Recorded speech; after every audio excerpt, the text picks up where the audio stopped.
नमस्कार, स्वागत है आपका खबर उत्तराखंड में और मैं हूं आपके साथ दुर्गेश पांडे। आपको सीधे लिए चलते हैं हरिद्वार, जहां पर केंद्रीय गृह मंत्री अमित शाह कार्यक्रम में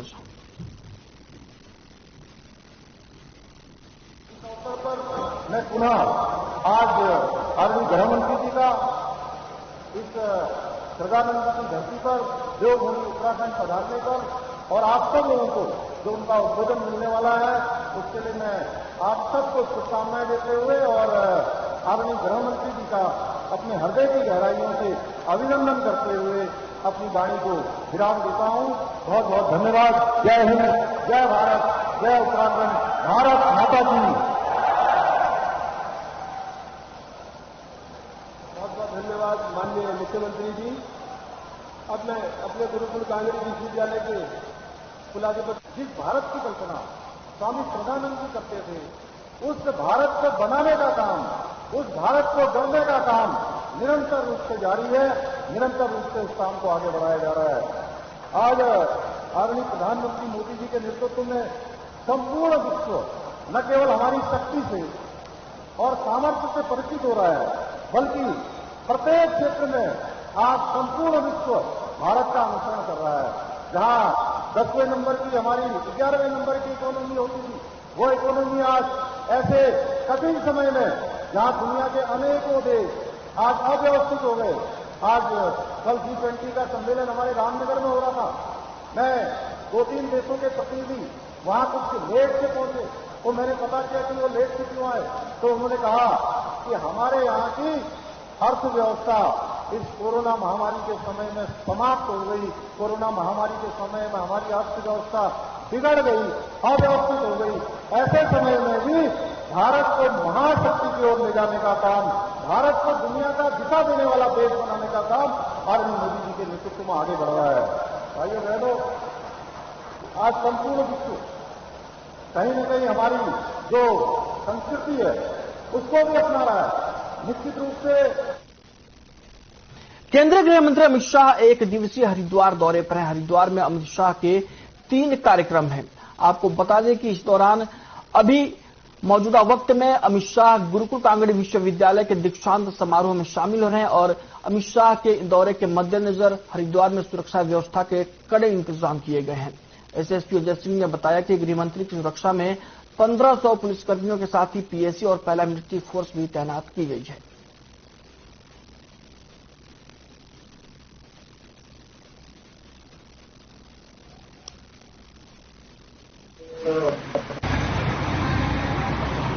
के प्रोग्राम जो लगे हुए हैं उसमें सरकारी प्रोग्राम भी है और साथ ही साथ पतंजलि और गुरुकुल कांगड़ी में भी है। तो इसको देखते हुए हमारे एडीजी लॉ एंड ऑर्डर और अन्य सीनियर अधिकारीगण द्वारा भी यहाँ फोर्स को ब्रीफ किया गया है और इसमें अभी रिहर्सल की जाएगी और रिहर्सल के बाद सभी ड्यूटियों को इसमें जो है लगाया जाएगा। तो सारी व्यवस्थाओं के लिए हमने इसमें जो फोर्स की आवश्यकता थी, इसमें हमारे अधिकारीगण थे, उसमें करीब 1500 करीब फोर्स इसमें डिप्लॉय की गई है। साथ ही हमने 3 कंपनी पीएसी को भी इसमें अलग से आउटर कॉर्डन में सुरक्षा के लिए लगाया गया है। तो सभी व्यवस्थाएं की गई, इसी को लेकर ब्रीफिंग की गई है।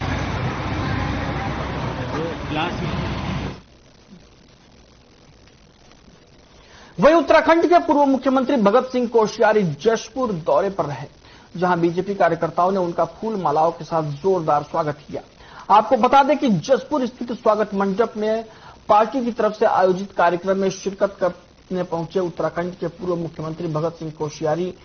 इस दौरान उन्होंने महाराष्ट्र के राज्यपाल पद से त्यागपत्र देकर अपने घर वापसी की खुशी जाहिर की। मीडिया से मुखातिब होते हुए उन्होंने कहा कि उत्तराखंड अनेक लोगों के बलिदान त्याग के बाद बना है और औद्योगिक क्षेत्र बना है, जिससे उत्तराखंड को देश का प्रगतिशील और अग्रिम राज्य कहा जाता है।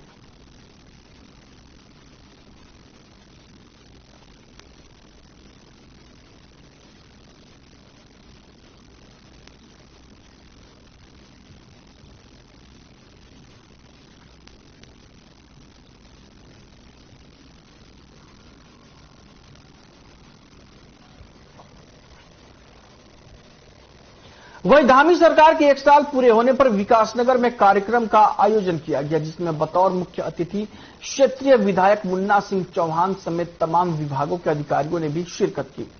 कार्यक्रम को संबोधित करते हुए विधायक मुन्ना सिंह चौहान ने प्रदेश की धामी सरकार और केंद्र की मोदी सरकार की जमकर तारीफ की। उन्होंने कहा कि धामी सरकार के 1 साल पूरे होने पर केंद्र और राज्य की डबल इंजन सरकार के कार्यकाल में प्रदेश में चहुमुखी विकास हुआ है, जिसके चलते विकासनगर विधानसभा क्षेत्र में 82 जल विद्युत परियोजना, हिमाचल और उत्तराखंड सीमाओं को जोड़ने वाला यमुना पुल, शीतला पुल और हबजपुर बस अड्डा जैसे ऐतिहासिक काम हुए हैं। दूसरी ओर उन्होंने जनता दरबार में जनता की कई समस्याओं को सुना और कई समस्याओं को लेकर संबोधित करते हुए उन्होंने अधिकारियों को जल्द से जल्द समस्याओं के निराकरण के निर्देश दिए।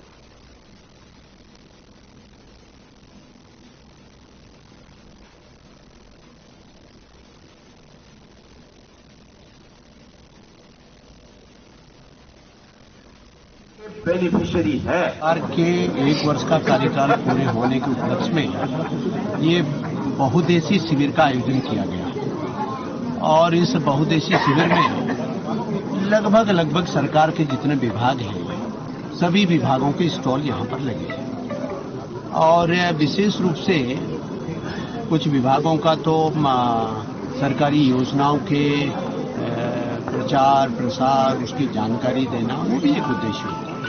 लेकिन इस कैंप में अधिकांश जो जन सुनवाई है, किसी की कोई निजी शिकायत है, कोई उसको कोई कठिनाई है,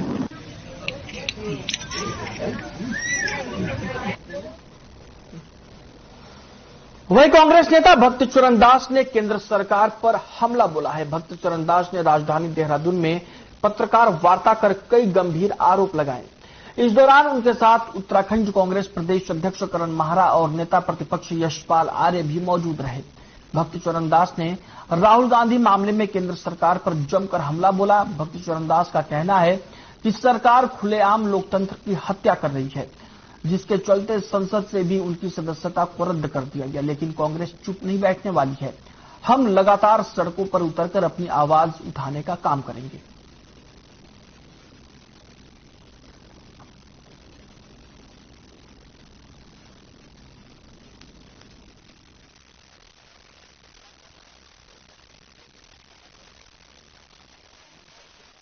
देश भर में चल रहा है और आने वाले दिनों में और लगातार भयंकर चलेगा। हर गांव को आंदोलित किया जाएगा, हर शहर को आंदोलित किया, हर जनों को आंदोलित किया। जनता जाग रही है, किसान जाग रहा है, मजदूर जाग रहा है, युवा जाग रहा है, महिला जाग रहे हैं। आज सारा देश एक तरफ देख रहा है कि सच बोलने वाला राहुल गांधी जी को दबाने के लिए, झुकाने के लिए आज क्या क्या गलत कदम भारतीय जनता पार्टी की सरकार उठा रहा है। उनके खिलाफ कन्विक्शन करना और उनको संसद से बाहर निकालना, उनका अधिकार को छीनना, ये जनता के अधिकार को छीनने के बराबर है। ये जनता जान रही है। राहुल जी सीधी बात कर रहे हैं, भाई वो 20,000 करोड़ रुपया जो अदानी में है उनके अकाउंट में, वो किसका पैसा है बोल दीजिए। कांग्रेस का सत्याग्रह पूरे देश भर में चल रहा है। वहीं प्रदेश सरकार के मुख्य सचिव डॉक्टर एस.एस. संधू अल्मोड़ा दौरे पर रहे, जहां उन्होंने विभिन्न क्षेत्रों का भ्रमण कर निरीक्षण किया और लोगों से मुलाकात की। इस दौरान उन्होंने कहा कि पलायन आयोग ने जो भी सुझाव दिए हैं, सरकार उनके सुझावों के अनुसार योजनाओं को लागू करने का प्रयास कर रही है और स्थानीय रोजगार को बढ़ावा देने के लिए पर्यटन और धार्मिक स्थल को विकसित करने के लिए काम चल रहा है। पर्यटन बढ़ेगा तो रोजगार की संभावना अधिक होगी और पलायन पर अंकुश लगेगा।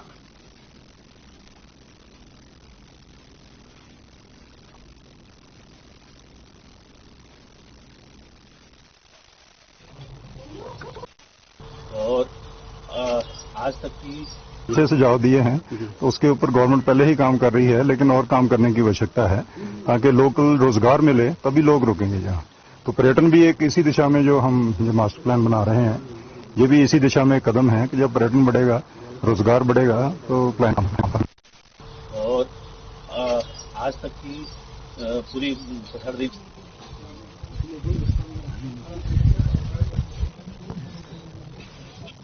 प्रदेश के मुख्य सचिव एस.एस. संधू अल्मोड़ा जनपद के दौरे पर रहे, जहां उन्होंने प्रसिद्ध जागेश्वर धाम बिनसर कसार देवी का भ्रमण किया। इस दौरान उनके साथ अल्मोड़ा जिलाधिकारी और विभागों के अधिकारी मौजूद रहे। यहां पहुंचने पर उन्होंने कहा कि जागेश्वर धाम बिनसर के साथ यहां के कई और स्थलों को पर्यटक सर्किट से जोड़ने की पहल की जा रही है, जिसका उन्होंने निरीक्षण किया।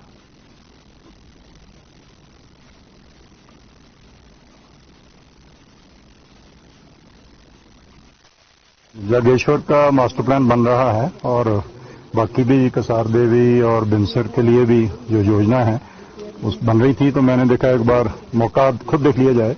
कई चीजें देहरादून में बैठे क्लियर नहीं होती, तो आज सारा दिन जहां रहे पता चला कि किस किस चीज की आवश्यकता है। लोकल लोगों से बात भी की और जो एक्सपर्ट थे उनसे भी बात की, तो इससे जल्दी ही कार्य योजना फाइनल हो जाएगी।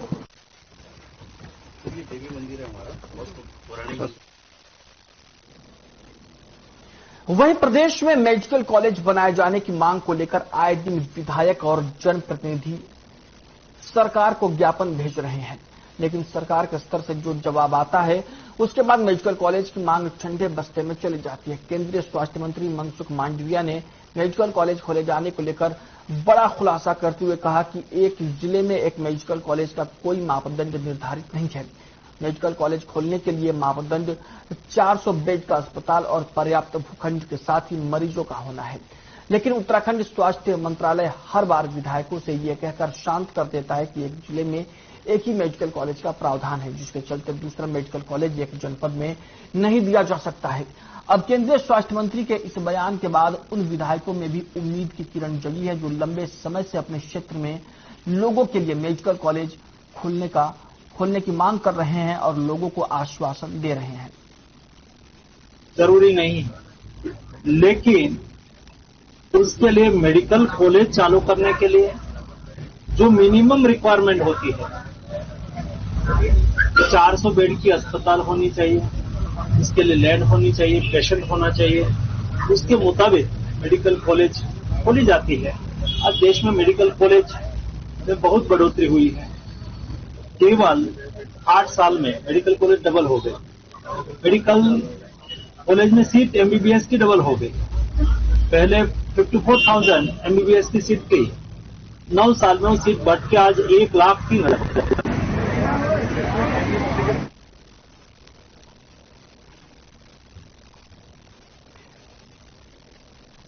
वहीं केंद्रीय स्वास्थ्य मंत्री डॉक्टर मनसुख मांडविया 2 दिवसीय दौरे पर उत्तराखंड पहुंचे। सुबह जौलीग्रांट एयरपोर्ट पर स्वास्थ्य मंत्री डॉक्टर धन सिंह रावत और पूर्व कैबिनेट मंत्री मदन कौशिक ने उनका स्वागत किया।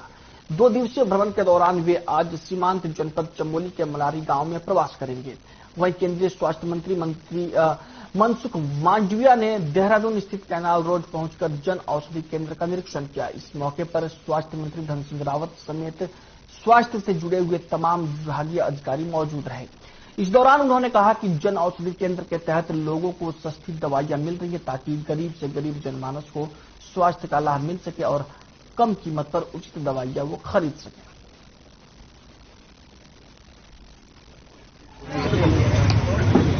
प्रधानमंत्री जी ने देश में सभी लोगों को सस्ती दवाएं मिलनी चाहिए और बिना दवाएं नहीं मिलने से किसी के घर पे परिवार में मृत्यु की नौबत नहीं आनी चाहिए। इस विचार को चरितार्थ करने के लिए जन औषधि केंद्र ओपन किए। देहरादून के इस जन औषधि केंद्र पर हमारे साथ एक बहन खड़ी है जो अपनी बात बताती है। वो यहाँ जन औषधि केंद्र पर रेगुलर मुलाकात करती है और यहाँ से ही मेडिसिन देती है। ये एक क्रांतिकारी योजना है जो हम समझते हैं। उत्तराखंड में पहले जो जनरिक दवाइयां तो पहले से ही आती थी, लेकिन क्या होता था, पहले लोगों को विश्वास नहीं होता था, अवेयरनेस भी थी। लेकिन जब से प्रधानमंत्री जी की फोटो और छप्पा इसमें लगा है बीपीपीआई का, तब से लोगों का विश्वास बहुत अग्रणी हुआ है, विश्वास बढ़ा है। तो अब जन औषधि की दवाइयां, जनरिक दवाइयां बहुत सारी बिकती है। जो गरीब आदमी है, मेरे पास कई सारे पेशेंट ऐसे हैं जिन्होंने लोन ले रखे हैं, किसी ने टेम्पो लोन ले रखा है, किसी ने कुछ ले रखा है, उनको किस्त नहीं दी जाती थी और बीमार होते हुए 10-15 हजार की दवाई। वहीं विकासखंड द्वारहाट के मां दूनागिरी मंदिर में शारदीय नवरात्रि और चैत्र नवरात्रि में भक्तों की भारी भीड़ रहती है। आपको बता दें कि यह मंदिर माता वैष्णो रानी दूनागिरी के नाम से जाना जाता है। मंदिर के गर्भगृह में माता रानी के साथ साथ भगवान शिव भी विराजमान है। चैत्र नवरात्र दुर्गा अष्टमी के दिन यहाँ श्रद्धालुओं की अपार भीड़ जुटती है। मां के दरबार में भक्तों की आस्था का सैलाब उमड़ा। बुधवार को मां के 8वें स्वरूप मां दुर्गा की पूजा अर्चना की गई। आपको बता दें कि चैत्र नवरात्र के मौके पर द्वारहाट के दूनागिरी मंदिर में सुबह से ही दूर दराज से आकर श्रद्धालुओं ने पूजा अर्चना की।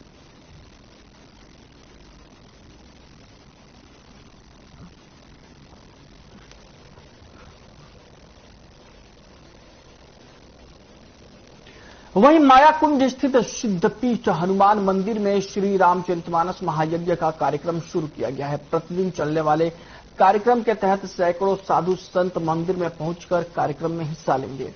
27 मार्च से 6 अप्रैल तक भव्य कार्यक्रम का आयोजन होगा। इस दौरान अयोध्या, जनकपुर, चित्रकूट, वृंदावन, काशी, प्रयाग, उज्जैन के संत भी उपस्थित होंगे। इस संबंध में आचार्य मनीष, आचार्य शत्रुघ्न, आचार्य बलराम और आचार्य सुदर्शन दास ने पत्रकार वार्ता कर जानकारी दी। उन्होंने श्रद्धालुओं के इस कार्यक्रम में उपस्थित होकर पुण्य का भागी बनने की भी अपील की।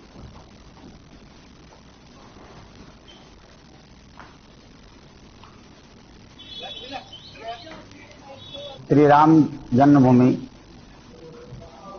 दिव्यता, भव्यता, नव्यता की ओर बढ़ रहा है। इसके उपलक्ष्य में हमारे अतुलित बलधाम हेम शैलावदे हम धनुवजिकशानम ज्ञानी नाम अग्रगण्यम सकल गुण निधानम वानराणाम भीषम रघुपति प्रिय भक्तम वात जातम नमामि। श्री हनुमान जी महाराज के जन्म महोत्सव में हर्षोल्लास के साथ श्री देवभूमि हनुमंत संस्थान के तत्वाधान में यहाँ पर राम जन्म महोत्सव मनाया जा रहा है। समाज कल्याण विभाग में 1 अप्रैल से ऑफलाइन आवेदन नहीं होंगे। विभाग में पेंशन और अनुदान की योजनाओं का लाभ लेने के लिए ग्रामीण और शहरी क्षेत्र के लाभार्थियों को अब ऑनलाइन आवेदन करना होगा। वहीं जिला समाज कल्याण अधिकारी टीआर मलेठा ने बताया कि वृद्धावस्था पेंशन, विधवा, दिव्यांग, किसान, तीलू रौतेली, परित्यक्ता पेंशन, बोना, शादी अनुदान, दिव्यांग भरण पोषण अनुदान के आवेदक को खुद ऑनलाइन आवेदन करना होगा।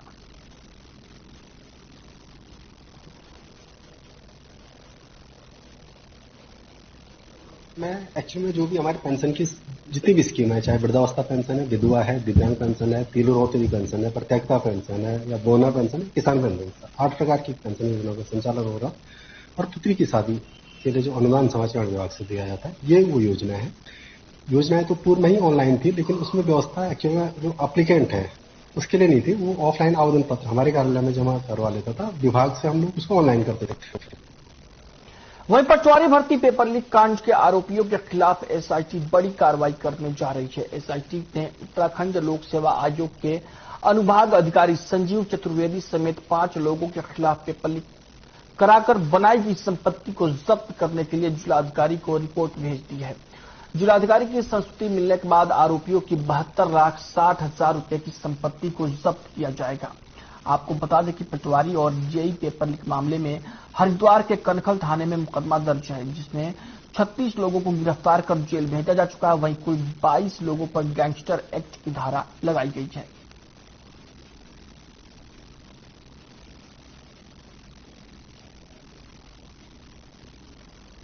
तो 36 अभियुक्त इसमें आइडेंटिफाइड हुए थे जो जेल में अरेस्ट हुए थे और जेल भेजे गए थे। इसमें कुछ पर जो है हमने करीब 22 लोगों पर इसमें गैंगस्टर एक्ट लगाई थी, जिसमें संजीव चतुर्वेदी जो वहां के कर्मचारी भी था और साथ ही साथ उसके गैंग के जो कुछ सक्रिय सदस्य थे जो परीक्षा लीक मैटर में जुड़े हुए थे, उन पर गैंगस्टर एक्ट की कार्रवाई की गई थी। 14(1) के तहत उनकी कुछ संदिग्ध प्रॉपर्टी जो उनके परिजन या उसके नाम पर थी। वहीं काशीपुर में हर साल की तरह इस साल भी चैत्र मास में लगने वाले उत्तर भारत के प्रसिद्ध मेले में शुमार चैती मेले में तड़के मां बाल सुंदरी देवी का डोला चैती मंदिर पहुंचा। इस दौरान श्रद्धालु गाने की थाप पर झूमते हुए नजर आए।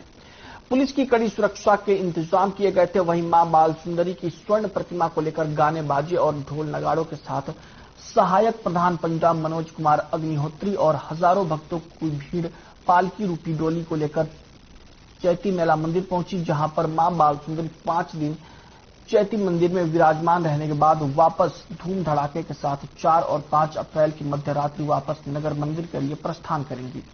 सहायक प्रधान पंजाब मनोज कुमार अग्निहोत्री ने बताया कि मां बाल सुंदरी देवी का डोला नगर मंदिर से चैती मंदिर के लिए प्रस्थान करने से पूर्व बीती शाम 4 बजे रात्रि में 12 बजे तक मां बाल सुंदरी देवी मोहल्ला पक्का कोट स्थित मंदिर में सार्वजनिक दर्शनों के लिए सुलभ थे। इस दौरान स्थानीय और दूर दराज से आए माता के भक्तों ने मां के दर्शन किए।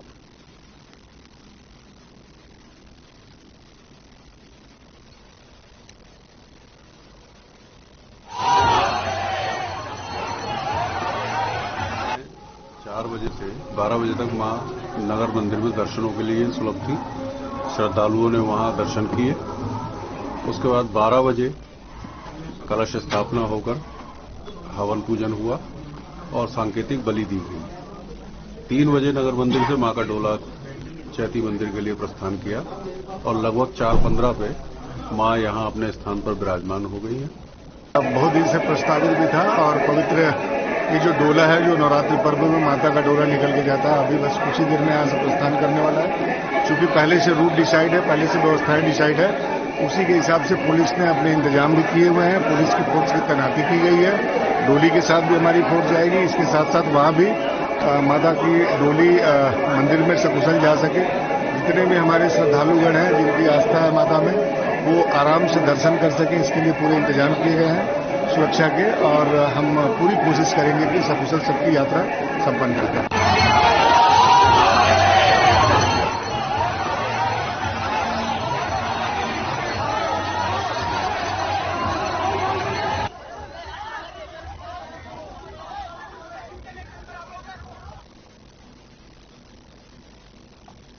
वहीं कोटद्वार की मालन नदी में अवैध खनन कर रहे ट्रैक्टर को पकड़ने गए वन कर्मियों पर खनन की कारियों ने हमला कर दिया। खनन कारियों ने फॉरेस्ट गार्ड के साथ बदसलूकी की और हाथापाई की। वहीं मामले में फॉरेस्टर की ओर से पुलिस में तहरीर देकर खननकारियों के खिलाफ शिकायत दर्ज कराई गई, जिसके बाद एक खननकारी को पुलिस ने गिरफ्तार कर लिया है। पुलिस की ओर से मामले की जांच जारी है।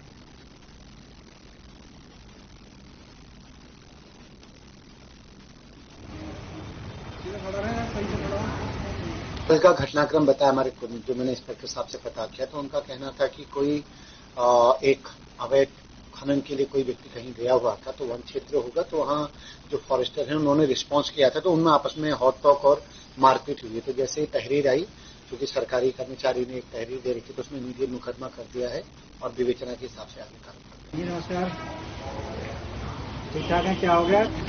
अच्छा,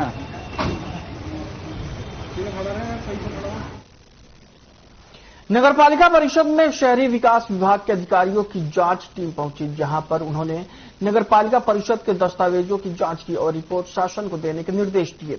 मीडिया से मुखातिब होते हुए शहरी विकास विभाग के अपर निदेशक अशोक पांडे ने बताया कि नगरपालिका मसूरी में अनियमितताओं की शिकायतें शहरी विकास विभाग को मिली थी, जिस पर उच्च अधिकारियों से जांच के आदेश दिए थे।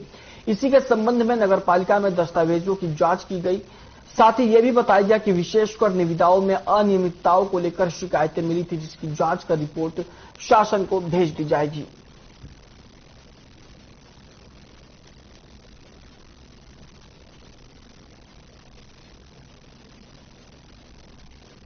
सारी फर्जी शिकायतें लगातार निर्देशालय को शहर से जा रही थी कि बहुत बड़े घोटाले हो गए, बहुत सारी चीजें लीज पे दे दी गई लंबे टाइम की। तो उसको देखते हुए शहरी विकास निदेशालय से भी हमने निवेदन किया था कि आप आएं और यहाँ पे जांच करके ये चीज को क्लियर करें। और क्योंकि लगातार वहां पे झूठी शिकायतें जा रही थी, तो इस क्रम में ये जांच शुरू हुई है और हम इस जांच का स्वागत करते हैं। मैं आपको बताना चाहूंगा कि मेरा कार्यकाल लगभग 4.5 साल मैंने यहाँ पे लगभग पूरे किए हैं, और इसी वजह से पूरे किए हैं क्योंकि हमने कुछ भी गलत कार्य इस 4.5 साल में नहीं किए। G20 महोत्सव जो चल रहा है, इसके अंतर्गत इसको लिया गया है। इसमें हमारे तरफ से एक सैनिटेशन डे मनाया जा रहा है महिलाओं के लिए, महिला दिवस के रूप में मनाया जा रहा है, जिसमें आज जो हमने प्रोग्राम किया है, इसमें महिलाओं के द्वारा मसाल रैली, नुक्कड़ नाटक और जो भी यहाँ पे कार्य करने वाले जो NGO हैं उनकी तरफ से एक प्रदर्शनी लगाई गई है, जिससे एक मैसेज आ रहा है कि सैनिटेशन के लिए लोग कितने जागरूक हैं और उनको जागरूक करना।